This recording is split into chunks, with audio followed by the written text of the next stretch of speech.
Shalom Bapak Ibu, selamat pagi semuanya. Eh, pada pagi hari ini kita akan belajar bersama-sama tentang kebenaran firman Tuhan yang akan saya sampaikan. Religius versus spiritual. Ya.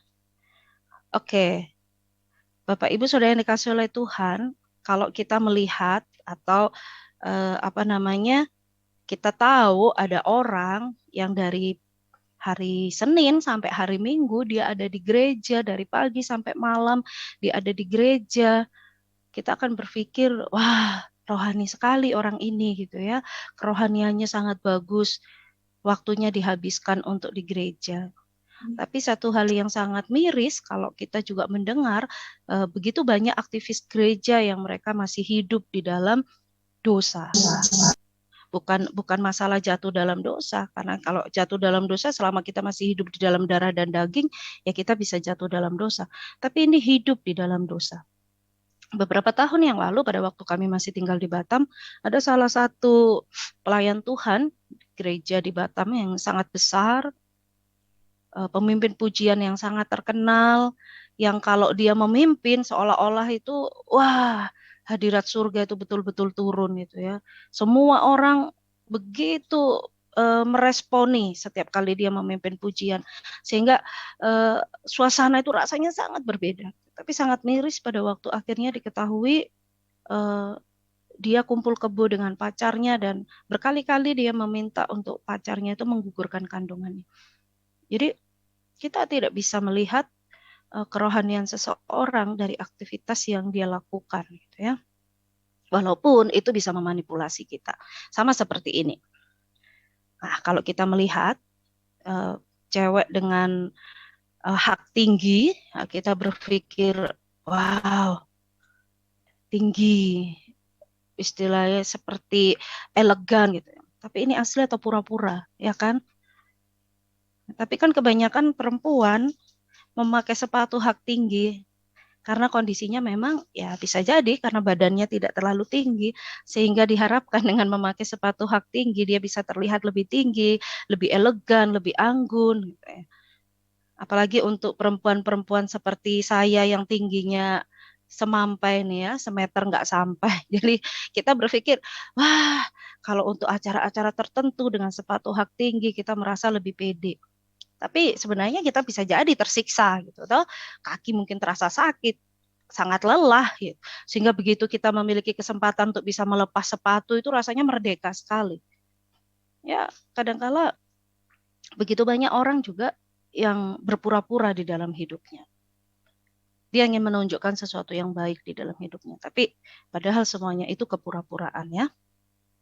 Nah, Bapak Ibu Saudara yang kasih oleh Tuhan, kadangkala kita tidak bisa pada saat ini orang begitu mudah memilah-milah gitu ya, memilah-milah antara kehidupan sehari-hari dengan aktivitas di gereja. Kita berpikir mana sebenarnya yang lebih rohani?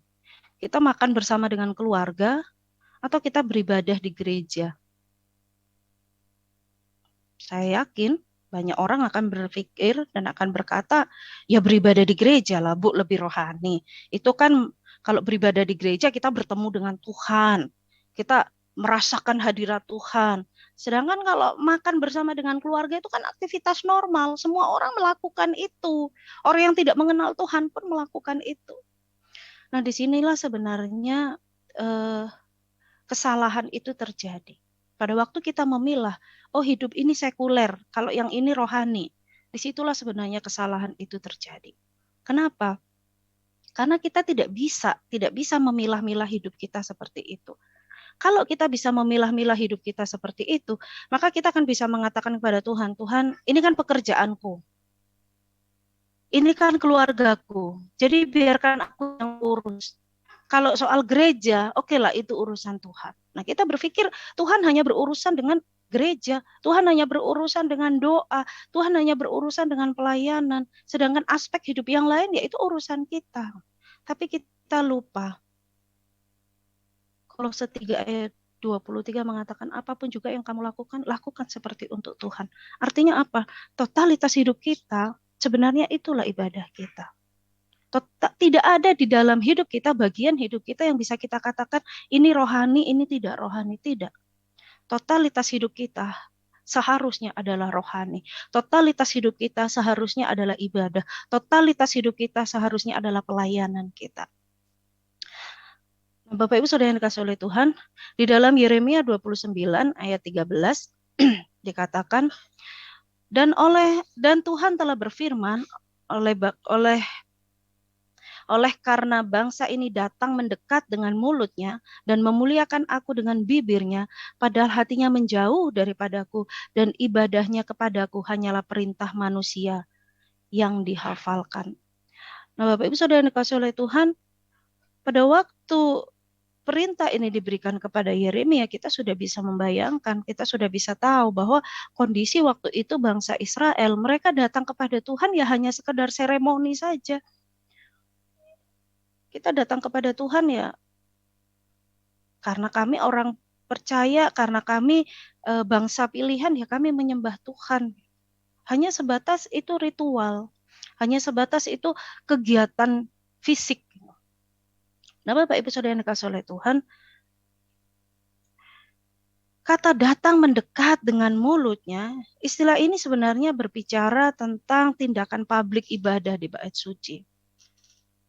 Jadi itu adalah sesuatu yang sebenarnya pada awalnya digunakan untuk para imam. Di dalam Keluaran 19 ayat 22 dikatakan bahwa para imam harusnya datang kepada Tuhan itu dengan kekudusan hidup. Dengan kekudusan hidup, dengan totalitas hidup yang kudus. Supaya apa? Kalau mereka datang dengan sembarangan di hadapan Tuhan, maka mereka bisa mati. Jadi makanya kita bisa memahami pada waktu Zakaria itu tidak keluar-keluar dari bait Allah, bagaimana cemasnya seluruh keluarga.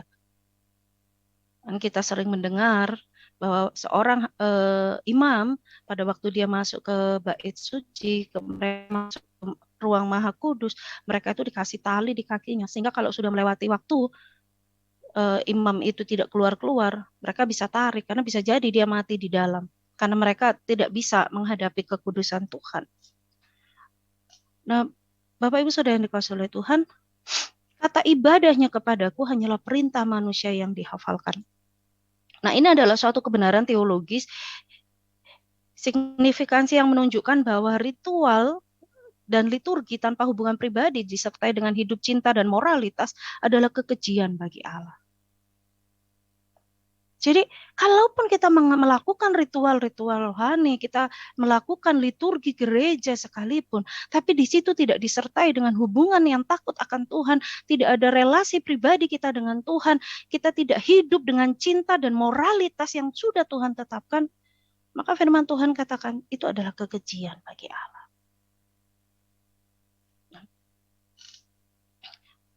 Sebenarnya tidak ada ritual yang salah. Yang salah itu hanyalah sikap kita yang mencoba untuk memanipulasi Tuhan. Tidak sedikit orang yang berpikir setelah dia berbuat dosa, dia datang melayani, dosanya itu akan ditutupi, dosanya itu akan dihapuskan. Sehingga dia memanipulasi, dia berpikir dosanya itu akan hilang kalau dia sudah melayani. Tapi setelah dia melayani, dia berbuat dosa lagi. Bahkan berbuat dosa yang sama. Nah, Bapak Ibu Saudara yang dikasihi oleh Tuhan, kemarin Pak Eliswa mengatakan bahwa kenapa kita tidak bisa total, hidup kita tidak bisa total di hadapan Tuhan. Karena seharusnya manusia baru yang kita kenakan, tapi rupanya manusia lama itu mau dibungkus dengan manusia baru. Banyak orang yang memanipulasi. Mereka berpikir sama seperti yang saya katakan tadi ya di awal-awal. Banyak orang berpikir, ya kita hidup melayani Tuhan dari pagi sampai sore, mungkin dia di gereja, dari hari Minggu sampai hari Sabtu dia ada di gereja, dia berpikir orang tidak akan tahu apa yang saya lakukan. Tapi dia lupa. Tuhan Maha tahu. Kalau kita pergi ke mall, kita begitu berhati-hati bersikap, Karena kita tahu ada CCTV di mana-mana. Tapi berapa banyak orang yang lupa ada CCTV yang tidak pernah bisa kita manipulasi, yaitu mata Tuhan yang terus mengarahkannya kepada kita. Nah, Bapak Ibu Saudara yang dikasihi oleh Tuhan, kita akan melihat religius adalah hal yang bersifat religi, bersifat keagamaan, dan bersangkut paut dengan hal-hal yang religi atau kegiatan-kegiatan rohani sekalipun. Itulah religius. Dan religius sebenarnya adalah tingkah laku agamawi, tapi itu adalah buah dari insting manusia yang beragama. Jadi karena saya orang Kristen, ya saya harus ke gereja. Ya kan nggak lucu kalau kita orang Kristen nggak ke gereja. Nanti apalah kata orang. Ya kalau dia beragama Muslim, ya dia pergi ke masjid. Ya itulah religi. Sesuatu yang ya kita lakukan ya karena kita manusia yang beragama. Kita dilahirkan dengan keinginan untuk menyembah sesuatu yang lebih besar. Dan kita berkata, ya pada waktu kita melakukan ritual itu ya kita sudah beragama, kita sudah mendekatkan diri kepada Tuhan. Nah, Bapak Ibu Saudara yang dikasihi oleh Tuhan, banyak orang di sini yang akhirnya salah. Merasa diri cukup. Saya melayani Tuhan, saya menjadi hamba Tuhan, saya melakukan semuanya untuk Tuhan. Bagi dia sudah total dengan Tuhan. Tapi tidak sedikit di antara mereka yang kehidupan religinya itu masih dengan menganekan manusia yang lama. Manusia yang lama tidak dilepaskan dengan harapan aktivitas religi itu bisa menyucikan manusia lamanya.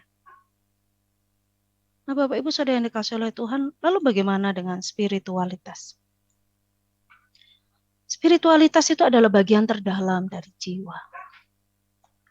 Dan sebagai alat komunikasi dan sarana yang memungkinkan manusia berhubungan dengan Tuhan. Jadi ini tidak lagi berbicara mengenai ritual, tidak lagi berbicara mengenai aktivitas, tapi spiritualitas adalah berbicara mengenai komunikasi pribadi, relasi pribadi seseorang dengan Tuhannya. Dan sebenarnya itulah kerohanian yang sejati. Bukan dari pagi sampai malam kita di gereja, bukan dari hari Minggu sampai Sabtu kita pelayanan. Bukan. Bukan itu kerohanian sejati. Tapi relasi kita dengan Tuhan, bagaimana kita menjalin hubungan pribadi dengan Tuhan, itulah kerohanian yang sejati. Dan spiritualitas itu merupakan buah atau perbuatan agama sebagai buah dari pengenalan kita akan Allah. Sama-sama perbuatan agama.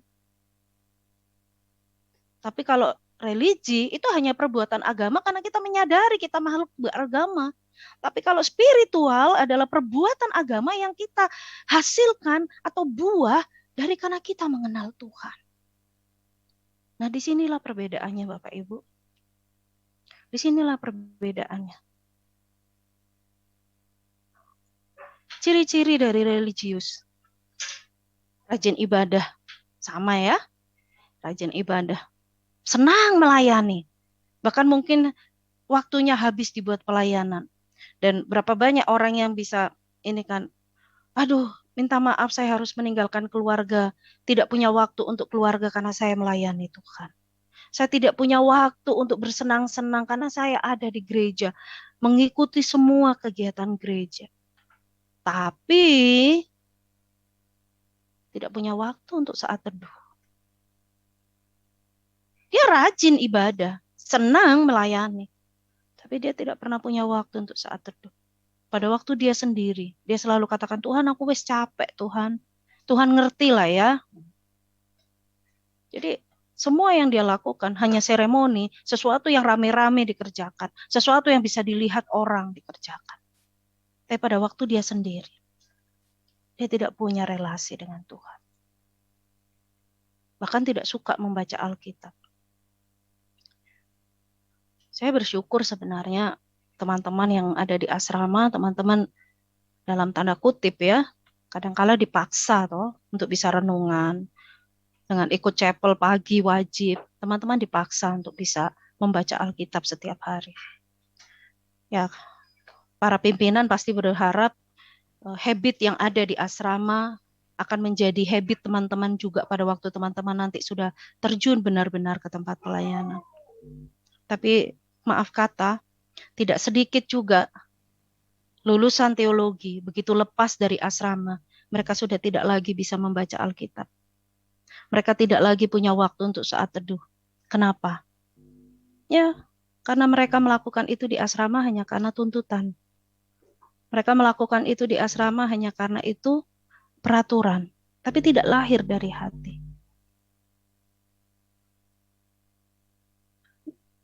Teman-teman yang dikasih oleh Tuhan, Bapak Ibu yang dikasih oleh Tuhan, saya berharap kita tidak memiliki ciri-ciri yang religius seperti ini ya. Hanya rajin beribadah, senang melayani, tapi kita tidak punya waktu untuk saat teduh. Kita tidak punya waktu untuk membaca Alkitab. Bukan tidak punya waktu, setiap orang waktunya sama 24 jam. Tapi maukah kita menyediakan waktu untuk itu? Malas berdoa. Aduh, kalau berdoa aja malas, mau jadi apa kita ya hamba Tuhan kalau seperti itu. Oke, sedangkan ciri-ciri spiritualitas, yang pertama adalah suka membaca Alkitab. Punya waktu untuk renungan pribadi. Totalitas hidupnya adalah ibadahnya. Dan akibatnya teman-teman, Bapak Ibu Saudara yang dikasihi Tuhan, orang yang memiliki spiritualitas, maka sebagai akibatnya adalah dia suka melayani. Dia rajin beribadah. Dia rajin berdoa. Bahkan dia peduli dengan sesamanya. Jadi ini nggak bisa dibalik. Oh, kami suka melayani, kami suka beribadah. Tapi kita nggak punya hubungan pribadi dengan Tuhan, kosong. Sama aja dengan kita masih hidup dengan manusia lama kita. Yang kita harapkan, aktivitas-aktivitas ritual rohani kita, itu akan menolong kita, menyelamatkan kita. Menutupi dosa-dosa kita. Tidak. Milikilah spiritual yang benar. Jalinlah relasi pribadi dengan Tuhan. Totalitas hidup kita. Cara berpikir kita, cara berbicara kita, tingkah laku kita, semua hal yang kita lakukan dalam hidup kita, itulah ibadah kita di hadapan Tuhan. Dan kalau kita orang yang sungguh-sungguh memiliki relasi yang baik dengan Tuhan, maka akan lahir keinginan untuk melayani Tuhan. Akan lahir keinginan untuk terus bersekutu dengan Tuhan. Akan lahir keinginan untuk peduli dengan orang lain. Karena kita menyadari Allah kita sudah peduli dengan kita. Jadi nggak bisa dibalik. Wah, yang penting kami melayani, yang penting kami rajin ibadah, tidak bisa. Kalau hanya ritual yang kita lakukan, maka Bapak Ibu Saudara yang dikasihi oleh Tuhan, akan ada satu titik di mana kita akan mengalami kejenuhan. Dan akhirnya bisa jadi kita meninggalkan Tuhan. Tapi kalau semua aktivitas yang kita lakukan itu adalah buah pengenalan kita akan Tuhan, semakin hari kita semakin mengenal Dia, maka semakin hari kita akan semakin mencintai Dia, dan semakin hari kita akan berpikir bagaimana saya bisa melakukan sesuatu untuk Dia. Sehingga semua aktivitas yang kita lakukan, kita sadari itu adalah karena kita cinta kepada Tuhan. Saya melayani karena saya cinta Tuhan. Saya beribadah karena saya cinta Tuhan. Saya berdoa karena saya butuh Tuhan. Saya peduli dengan orang lain karena saya juga cinta Tuhan. Nah, Bapak Ibu Saudara yang dikasihi oleh Tuhan, aktivitas rohani sekalipun jika tidak dilakukan untuk Tuhan, maka akan menjadi tidak rohani. Aktivitas rohani sekalipun jika tidak dilakukan untuk Tuhan, maka akan menjadi tidak rohani. Mau khotbah sekalipun, Ada orang dimenangkan sekalipun melalui apa yang kita sampaikan. Tapi kalau kita lakukan itu bukan karena kita mencintai Tuhan, maka itu tidak ada nilainya di hadapan Tuhan. Orang bisa bertobat, iya, karena Tuhan bisa memakai apapun untuk membuat orang lain bertobat. Tapi apa yang kita lakukan tidak ada nilainya di hadapan Tuhan. Karena tidak sedikit orang yang melakukan aktivitas-aktivitas rohani sebenarnya adalah kesempatan untuk mencari keuntungan diri sendiri. Saya berkhotbah supaya orang tahu saya pintar berkhotbah. Supaya orang tahu saya ini pengkhotbah yang baik. Saya melayani Tuhan supaya orang tahu saya ini rohani. Supaya orang tahu saya bisa memimpin pujian dengan baik, suara saya baik. Sia-sia semua yang kita lakukan. Kalau aktivitas-aktivitas rohani itu tidak kita tujukan untuk Tuhan, tidak kita persembahkan untuk kemuliaan nama Tuhan, maka sia-sialah semua yang kita lakukan. Karena kita sudah mendapatkan upahnya. Kalau popularitas yang kita cari, ya mungkin kita sudah jadi populer karena itu. Kalau pujian manusia yang kita cari, mungkin kita sudah dipuji manusia karena kegiatan yang kita lakukan. Tapi itu semuanya sia-sia di hadapan Tuhan. Dan aktivitas apapun, jika dilakukan untuk Tuhan, maka akan menjadi rohani. Makan pun saudara bersama dengan keluarga, kalau itu saudara lakukan karena cinta akan Tuhan. Kalau mencintai pasangan kita, kita lakukan karena kita cinta akan Tuhan. Kalau mengasihi orang-orang di sekeliling kita, karena kita lakukan itu karena cinta akan Tuhan, maka itulah ibadah kita yang sejati. Kolose 3 ayat 23 tadi mengatakan, apapun yang kamu perbuat, perbuatlah itu seperti untuk Tuhan. Nah, Bapak Ibu Saudara yang dikasihi oleh Tuhan, mari jangan jadikan berita firman Tuhan pagi hari ini sebagai cermin atau sebagai gambaran untuk kita menilai orang lain. Wah, si ini nih, dia bergaya aja rohani, padahal ini tidak. Tapi biarlah firman Tuhan yang kita dengar pada pagi hari ini menolong kita untuk menjadi cerminan kita. Sudahkah kita orang yang religi atau kita sudah menjadi orang yang memiliki spiritual yang baik? Kita hanya orang yang religi saja atau kita orang yang memiliki spiritual yang baik? Dan saya berharap setiap kita ada di dalam posisi spiritual yang baik. Tidak lagi mengenakan manusia lama, tapi kita boleh mengenakan manusia baru, sehingga totalitas hidup kita, apapun yang kita lakukan, kita tahu, kita persembahkan untuk siapa. Selamat melayani, Tuhan Yesus memberkati. Mari kita berdoa.